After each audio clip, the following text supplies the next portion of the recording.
કે ચૈતર વસાવાના ધારાસભ્ય પદનું શું થશે, કે ભાઈ ચૈતર વસાવાને બી જો જવું હોય તો એ ગોપાલ ઇટાલિયાને ટાર્ગેટ બનાવી શકે। રાજુ કરપડાની વાત હોય, કરસનદાસ બાપુ પાદરકાની વાત હોય, અનેક એવા નેતાઓ છે જ્યારે પાર્ટી છોડીને જાય ત્યારે સીધો જ ટાર્ગેટ ગોપાલ ઇટાલિયા હોય।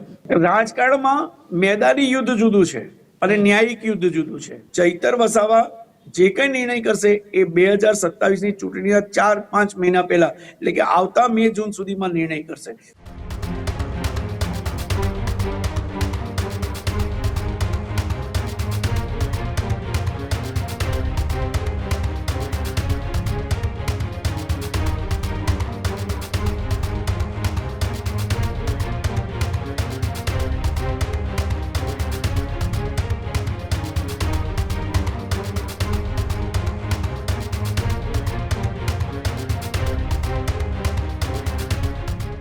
નરેશભાઈ, એક સવાલ પૂછવો છે। તમે બે શરૂઆતના મુદ્દાની અંદર બે મુદ્દાઓ ટાંક્યા। પહેલા મુદ્દાની અંદર તમે ચૈતર વસાવાની વાત કરી, દક્ષિણ ગુજરાત અને આદિવાસી પટ્ટી। બીજા મુદ્દાની અંદર તમે વાત કરી સૌરાષ્ટ્ર પંથક, જ્યાં ગોપાલ ઇટાલિયાનું તમે નામ લીધું। એ જ નામ ઉપર ફરી એકવાર ચર્ચા એટલા માટે કે ગોપાલ ઇટાલિયાને લઈને મનસુખ વસાવાએ નિવેદન આપ્યું હતું કે ચૈતર વસાવા માથે એ 15 કરતાં વધારે ગુનાઓ નોંધાયેલા છે, જેમાં અનેક ગંભીર ગુનાઓનું લાંબુ એ લિસ્ટ છે। જ્યારે તેમને સજા પડે છે અથવા તો તેમની સામે કોઈ સુનાવણી થાય છે, ચૈતર વસાવાના વિરોધની અંદર કોઈ સ્ટેટમેન્ટ અથવા કોઈ સજા સંભળાવવામાં આવે, કોઈ હુકમ કરવામાં આવે કોર્ટ તરફથી, તો ગોપાલ ઇટાલિયાએ સીધા આરોપ લગાવે છે સત્તાધારી પક્ષમાંથી। તો ગોપાલ ઇટાલિયા પણ એડવોકેટ છે, તો તેઓ કેમ ખુદ પોતે લડવા માટે નથી આવતા ચૈતર વસાવાના સમર્થનની અંદર, કેસની અંદર, કોર્ટમાં લડવા જાય? બીજી એક વાત, જેટલા આમ આદમી પાર્ટીના મોટા નેતાઓ છોડીને ગયા છે, તમે જુઓ લાંબુ લિસ્ટ છે, રાજુ કરપડાની વાત હોય, કરસનદાસ બાપુ પાદરકાની વાત હોય, અનેક એવા નેતાઓ છે જ્યારે પાર્ટી છોડીને જાય ત્યારે સીધો જ ટાર્ગેટ ગોપાલ ઇટાલિયા હોય। ભલે પ્રદેશ પ્રમુખ નથી, ભલે કોઈ હોદ્દા ઉપર નથી, માત્ર એ ધારાસભ્ય છે, તેમ છતાંય સીધા આરોપી તેમના ઉપર લાગે। રાજકારણ છે ને પરસ્પર દ્વેષ ભાવથી રમાતું એક એવું એ છે કે જેની અંદર તમારે એનું પૂર્વાનુમાન કરવું અતિ કઠિન બની જાય છે। બને જ છે, કારણ કે જ્યારે કોઈને જવું હોય ત્યારે એ કોઈકને દોષ દઈને જાય, પોતાનો વાંક ઓછો બતાવે। અને ગોપાલ ઇટાલિયા એની રીતે એ આખી લોકપ્રિયતા અને એની પ્રવૃત્તિ ને પ્રકૃતિ જુદી છે। આ બાજુ ચૈતર વસાવા છે, એટલે એ કમ્પેરિઝનમાં એટલું કહેવાય કે પરિસ્થિતિનું સર્જન એવું પણ થઈ શકે કે ભાઈ ચૈતર વસાવાને બી જો જવું હોય તો એ ગોપાલ ઇટાલિયાને ટાર્ગેટ બનાવી શકે। ગોપાલ ઇટાલિયા કેમ આ એડવોકેટ છે ને લડતમાં કેમ નથી આવતા, એ પણ એક બહુ મહત્વનો પ્રશ્ન છે। પણ એવું ક્યાંક સંભળાઈ રહ્યું છે કે એ બે નેતાઓની વચ્ચે પણ નાનકડી તિરાડ છે અને એને પહોળી કરવા માટેના બધા જ પ્રયત્નો થઈ રહ્યા છે। પણ જો આપે ટકી રહેવું હોય તો આવો આંતરિક અસંતોષ જે ભારતીય જનતા પાર્ટીમાં અત્ર તત્ર સર્વત્ર જોવા મળે છે એ આપમાં ન હોવો જોઈએ।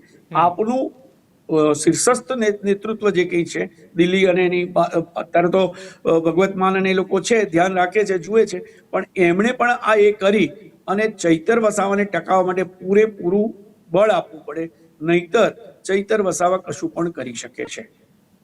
અચ્છા, તમે શું જોઈ રહ્યા છો આવનારા સમયમાં? ગુજરાત હાઈકોર્ટની અંદર અત્યારે જામીન અરજીઓની પ્રક્રિયાઓ ચાલુ છે, જેમાં શકુંતલા વસાવા, ચૈતર વસાવાના જે પત્ની છે તેમની સહિત અન્ય લોકોના જામીન મૂક્યા છે।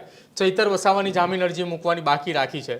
આમ આદમી પાર્ટીની લીગલ ટીમ એવું કહી રહી છે કે ચૈતર વસાવા ઈચ્છી રહ્યા છે કે પહેલાં તમામ લોકોને જામીન મળી જાય, પછી જ એમના જામીન માટેની અરજી મૂકવામાં આવે। શું આ વાત હોઈ શકે કે પછી એ લીગલ ટીમ એ જોઈ રહી છે કે અન્ય આરોપીઓને જામીન મળે છે તો કોર્ટ તરફથી શું દલીલો થાય છે અથવા કોર્ટરૂમની અંદર શું કોઈ પડકાર મળે છે, ત્યારબાદ ચૈતર વસાવાની જામીન અરજી મૂકવામાં આવે?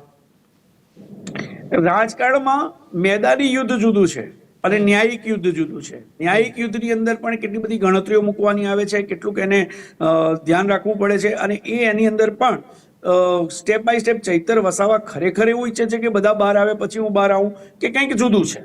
કારણ કે આમાં સંભાવનાઓનું ગણિત છે બંને તરફ।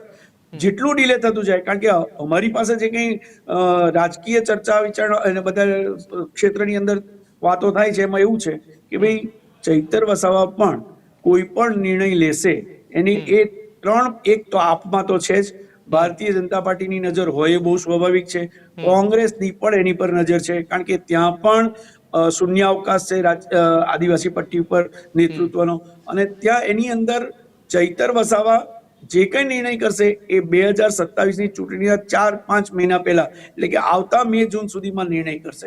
પણ આ જે તમે ન્યાયિક પ્રક્રિયાની વાત કરી ભાઈ, તો એ ન્યાયિક પ્રક્રિયા બહુ ડિલે કરનારી છે અને એમાં 4-6 મહિના નીકળી જાય બહુ સ્વાભાવિક છે.